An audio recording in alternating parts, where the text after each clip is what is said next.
ποιες είναι πραγματικά οι πιο ισχυρές οικογένειες που με τη δύναμή τους ελέγχουν ολόκληρο τον πλανήτη.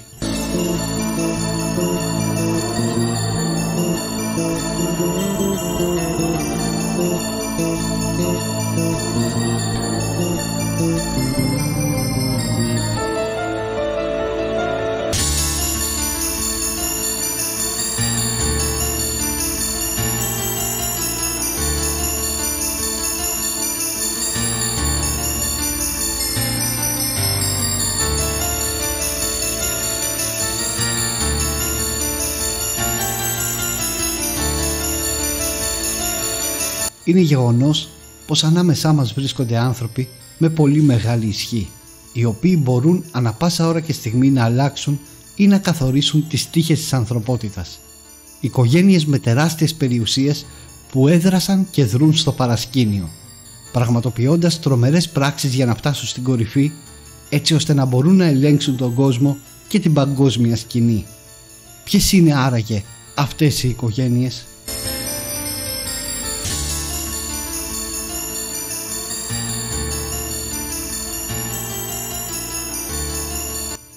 Η αυτοκρατορία της οικογένειας Rockefeller ξεκίνησε όταν το 1870 ο John Rockefeller ίδρυσε την εταιρεία Standard Oil, κάτι που τον έκανε έναν από τους πλουσιότερους ανθρώπους του πλανήτη με περιουσία 400 δις. Ο Roosevelt μάλιστα, αναγνωρίζοντας πως ένας τέτοιος πλούτος θα είχε πολύ μεγάλη ισχύ, προειδοποίησε πως ο Rockefeller είχε στην ουσία δημιουργήσει μια σκιώδη κυβέρνηση που λειτουργούσε πίσω από τις κουρτίνες.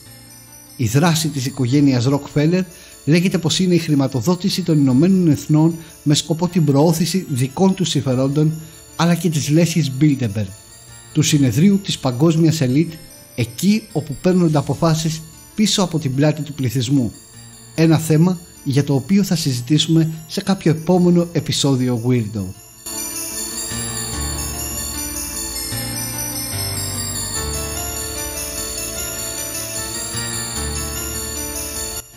Η οικογένεια Morgan ξεκίνησε την παγκόσμια ισχύ της όταν μαζί με την οικογένεια Rothschild παραχώρησε στην αμερικανική κυβέρνηση μια τεράστια ποσότητα χρυσού κατά τη διάρκεια του μεγάλου πανικού του 1893, μια θλιβερής οικονομικής περίοδου των ΗΠΑ που διήρκησε μέχρι και το 1897.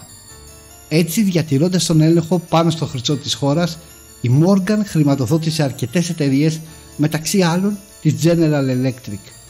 Φυσικά πλέον διατηρούν την περίφημη JP Morgan, ενώ λέγεται πως τις άβρισαν σπρώχνοντας τις ΗΠΑ σε διάφορες πολεμικές διαμάχες με σκοπό την υπερφορολόγηση πολεμικών δανείων, αλλά και για άλλες συμφέρουσες οικονομικές συμφωνίες για την ίδια την οικογένεια.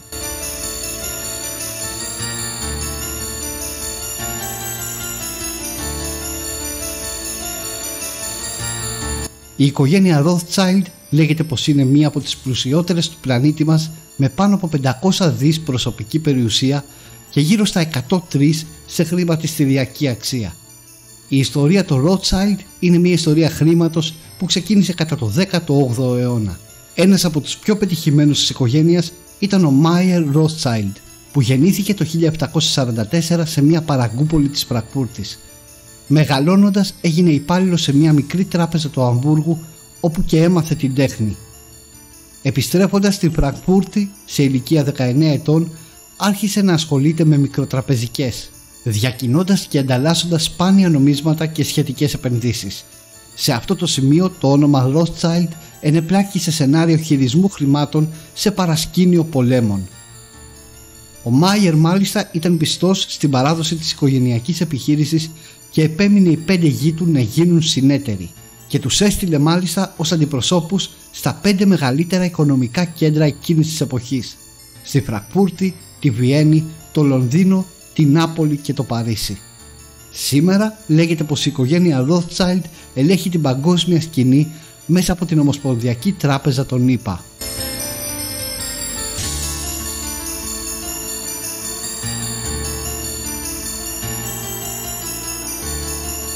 Η οικογένεια Μπαρούχ σίγουρα διαθέτει λιγότερα χρήματα από τους Rothschild και τους Rockefeller, αλλά ασκεί ίσως, αν όχι ίση, μεγαλύτερη επιρροή.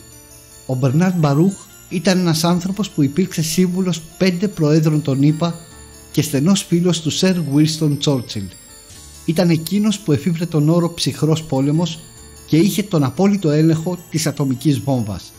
Μερικοί μάλιστα πιστεύουν ότι ήταν αυτός που δημιούργησε την παγκόσμια κυβέρνηση.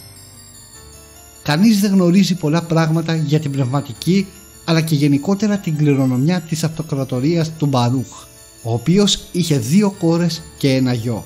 Ο γιος του, Μπέρναρντ Μπαρούχ ο νεότερος, πέθανε κατά τη δεκαετία του 90 και δεν υπάρχουν πολλές πληροφορίες για τα εγγόνια του.